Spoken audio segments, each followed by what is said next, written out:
In a campaign held at Nongthymmai yesterday, UDP leaders sought full support for the candidate from Nongthymmai constituency, emphasizing key agendas for governance.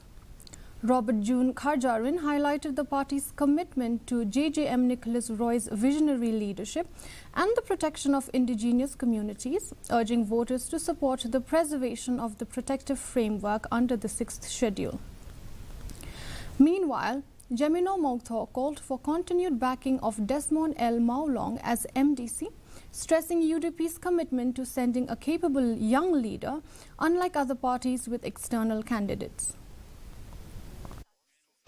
Kular hujungi kalau berkumdong ini keren berkesorkar India, di penbor yang kesorkar India, penang pengklaim susu yang kasih cedul, penang aibor susu yang kini saya konsel, nak ni seluruh biang berkum kerja baru, kat nang klaim kasih cedul, kat nang klaim kasih konsel, nang klaim kerja baru hujungi.